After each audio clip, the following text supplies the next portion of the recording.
José Luiz, professor da Faculdade São Francisco de Assis. Nossa aula de hoje é sobre estudo de risco em uma carteira de ativos. Na aula passada nós estudamos o risco, agora nós vamos ver o efeito não em um ativo individualmente, mas em uma carteira de ativos.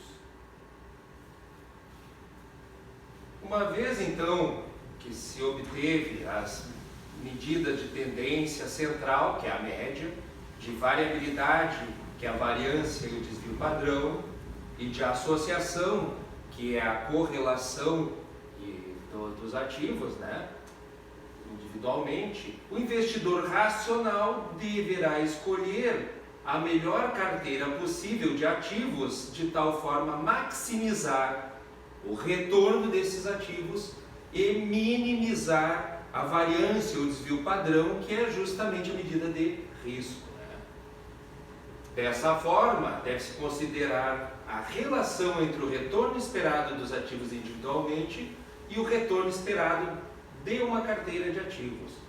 E também devemos considerar a relação entre o desvio padrão e a correlação dos ativos individualmente com o desvio padrão da carteira de ativos.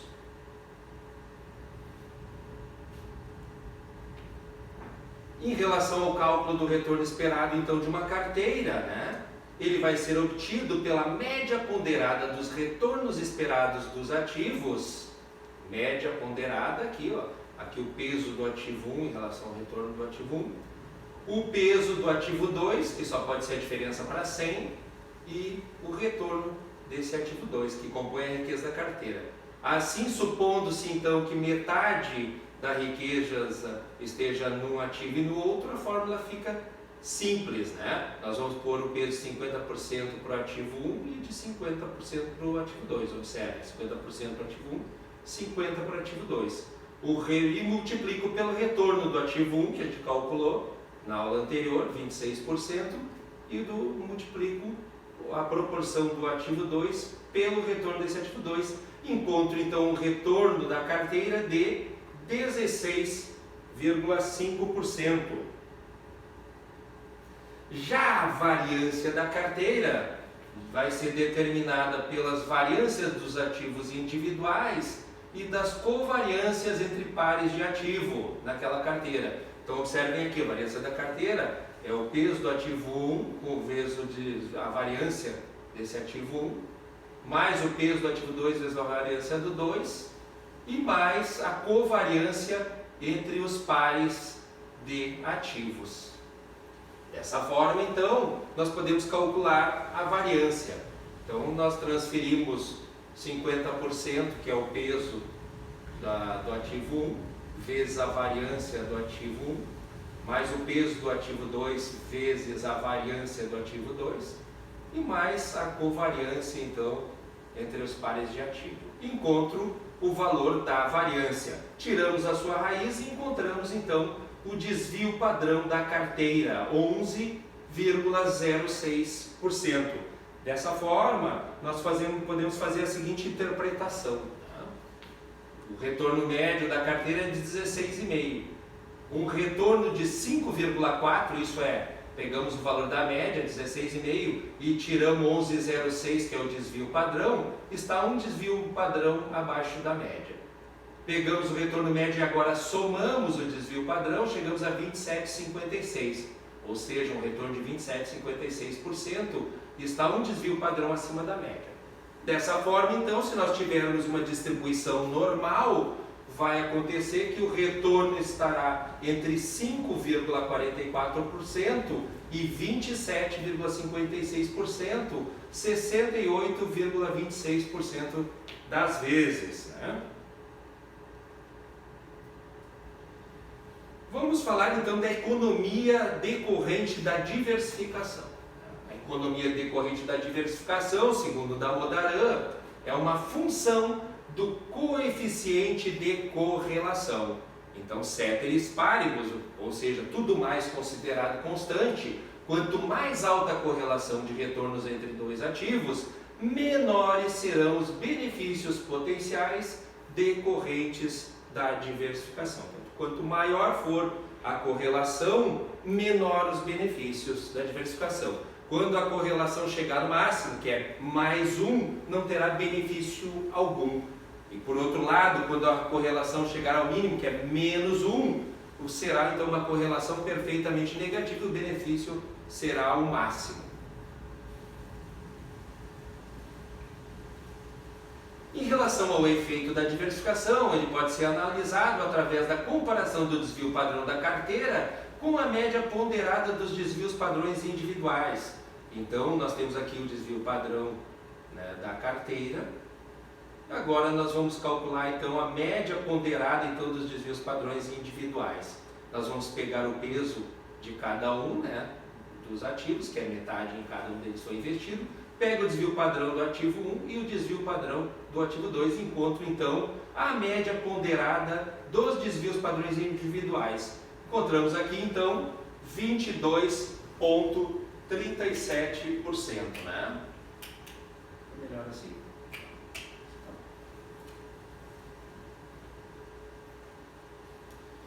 Já a diferença entre o desvio padrão do retorno da carteira, que foi 11,06, que encontramos, e a média ponderada dos desvios padrões individuais, que nós encontramos, que foi de 22,37, é atribuída à diversificação.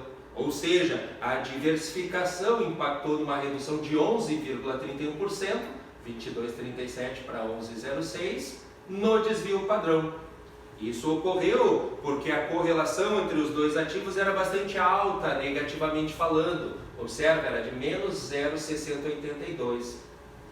Caso a correlação fosse menos negativa ou mesmo positiva, o benefício da diversificação iria se reduzindo. Por exemplo, se o coeficiente de correlação for de mais 1, então nós tivermos uma correlação positiva perfeita, qual seria o impacto então no desvio padrão da carteira? Nesse caso, substituído na fórmula os dados, né, nós chegamos numa variância de 500,42, tirando a raiz, encontramos o desvio padrão da carteira de 22,37. Ou seja, se nós tivermos uma correlação positiva e perfeita, não existe ganho algum, observem. Nós encontramos o mesmo valor, 22,37, que é a média ponderada dos desvios padrões, é exatamente igual ao desvio padrão da carteira, né? Dessa forma, nós podemos afirmar que quanto mais alta a correlação entre dois ativos, menor será o benefício da diversificação. Por outro lado, também podemos concluir que, exceto se existir uma correlação positiva perfeita, sempre haverá algum benefício decorrente da diversificação do nosso investimento. Muito bem. Na carteira, então, composta com metade do valor no ativo 1 e outra metade no ativo 2, é apenas uma dentre as várias proporções que podemos ter de valor investido ou no ativo 1 ou no ativo 2. Então, o que a gente fez aqui? Aqui nós temos, então, na primeira faixa aqui, 0% aplicado no ativo 1, então 100% no ativo 2. Depois 90%, 10% aplicado no ativo 1 e 90% no ativo 2. 20% no ativo 1 e 80% no ativo 2, até chegar então com 0 no ativo 1 e tudo no ativo 2. Né? Aplicando então a nossa fórmula da variância para dois ativos, encontramos ela aqui e os respectivos desvios padrões. Observe, eles vêm caindo e começam novamente a subir. Além disso, com aqueles mesmos cálculos apresentados anteriormente, nós calculamos os retornos esperados nessas mesmas combinações de proporções. Né? Então, quando eu tenho 0 do ativo 1, o retorno dele é 26%, e 100% aplicado no ativo 2, que tem um retorno de 7, eu tenho um retorno de 7, e vou mudando a proporção deles e verifico os retornos em cada uma das situações. Dessa forma, uma questão que surge é: quanto deve ser investido em cada um dos ativos a fim de minimizar a variância da carteira e, consequentemente, minimizar o desvio padrão, ou seja, o risco? A solução para essa questão é obtida através da derivação parcial da variância da carteira em relação a uma proporção específica de um ativo. Então observem aqui, nós temos aqui a variância da carteira para dois ativos. Agora nós vamos fazer o que? Derivar essa variância em relação à proporção possuída no ativo 1. A derivada fica dessa forma aqui. Agora nós vamos passar para o outro lado, esse mais 2 aqui, coeficiente de correlação aqui, né, que é a covariância, passamos para o outro lado. Muda, então ele passa para o outro lado, está com o sinal positivo, passa para o outro lado com o sinal negativo. Agora passamos para o outro lado, esse menos 2 vezes a variância aqui do 2. Passando para o outro lado, está negativo, ele vem aqui para o outro lado positivos. Né? Vamos pôr em evidência agora desse lado aqui da equação, 2W1 que é comum a todas as três variáveis. Vamos colocando em evidência, ficamos com essa forma aqui, mantemos o outro lado igual. E finalmente, cortamos os dois aqui e passamos dividindo para o outro lado essa parte aqui que está no produto. Encontramos então a fórmula na qual a gente pode encontrar o peso ótimo da carteira sobre o ativo 1. Assim, a proporção a ser investida no ativo 1 que minimiza a variância da carteira vamos aplicar essa fórmula nos dados que nós temos, então, vai culminar que nós encontrando que deve ser aplicado, W1 então, 34,96% no ativo 1 e, consequentemente, a diferença para 100%, 65,04% no ativo 2. Dessa forma, então, haverá uma minimização da variância, consequentemente, do desvio padrão e do risco. Nesse ponto de mínimo risco, nós também podemos calcular o desvio padrão. Vamos encontrar, então, o desvio padrão e calculamos a variância, encontramos 85,33, tira a raiz e encontra-se o desvio padrão, 9,24%. Nesse ponto de mínimo risco, o retorno vai ser, então, de 13,64%. Dessa forma aqui, podemos mostrar graficamente todo o conjunto de carteiras possíveis com as diferenças proporções. Observem, aqui 100% investido no ativo 1, aí eu venho com 90% no 1 e 10% no 2 e vou fazendo dessa forma, até que chegue com 0% no 1 e tudo no 2. Né? Então aqui eu teria o ativo 2 e aqui o ativo 1. E as diferenças carteiras que a gente encontra aqui formando essa curva aqui. E nós vamos ver que existe então esse ponto aqui, que é o ponto de mínimo desvio padrão. Em relação à figura anterior, vou fazer análise aqui, né? Podemos verificar o efeito da diversificação mediante a comparação com uma linha reta que une os pontos que representam o ativo 1 e o ativo 2. Então vou voltar lá, ó. Então essa linha reta aqui, ó. Aqui nós temos o ativo 1, ó, 100% no 1 e 0 no 2. E aqui o ativo 2, ó, 0 no 1 e tudo no 2. Então aqui que a gente pode fazer a comparação para verificar então a vantagem, o benefício gerado pela diversificação. Essa linha reta representa todos os pontos de possíveis combinação entre o ativo 1 e o 2, caso a correlação fosse positiva mais 1, perfeitamente correlacionados. Né? Assim, o efeito da diversificação pode ser verificado ao comparar o ponto 1, 90% 10 sobre a reta, com o ponto 1, 90% e 2, 10% sobre a curva. Então vamos lá olhar. Então nós vamos comparar esse ponto aqui, ó, sobre a reta, 1,92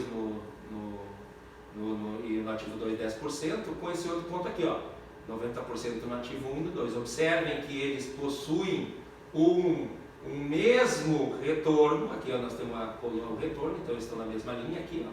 Possuímos o mesmo retorno, mas com diferentes desvios padrões. Aqui nós temos um desvio padrão menor do que aqui, ó, que tem próximo de 18, e aqui nós temos 13 e alguma coisa. Foi essa mesma inferência que a gente fez em relação a esse ponto aqui é extensiva aos outros, né? Então nós observamos que ambos possuem o mesmo retorno esperado, esses dois pontos, né? Porém com diferentes desvios padrões. O ponto CMDP representa a carteira de mínimo desvio padrão, também denominado carteira de mínima variância, e apresenta então o menor desvio padrão possível. é aquele ponto que a gente viu lá. Ó. Aqui, ó, observe, é o menor desvio padrão possível na carteira, então, de mínimo desvio padrão.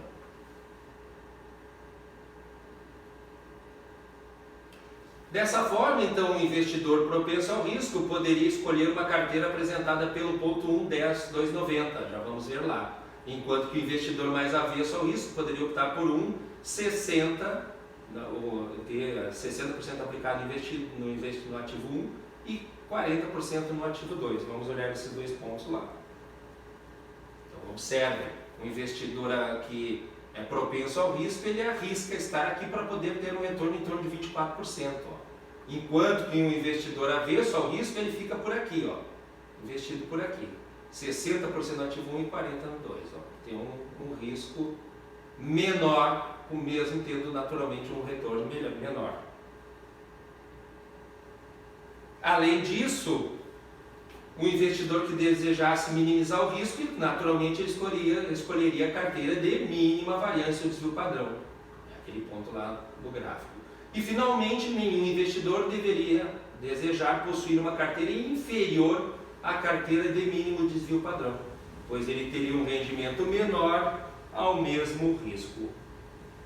Vamos no gráfico novamente. Então, abaixo aqui do ponto de mínimo desvio padrão, qualquer um desses investimentos aqui terá o maior risco ao mesmo retorno. Então ninguém vai desejar estar por aqui, somente a partir daqui. E o avesso ao risco o mais próximo possível, então, desse ponto. Muito bem. Bom, já que existe um benefício decorrente da diversificação em dois ativos, deve haver algum outro benefício de eu ir aumentando gradativamente o número desses ativos. Dessa forma, então, vamos observar como ficaria a fórmula para 3 ativos. Então, para 2 ativos, a variância, a fórmula está aqui, observe. Observe que à medida que a gente já coloca 3 ativos, é exponencial o aumento de elementos que compõem a fórmula. Aqui ficou a variância para 3 ativos.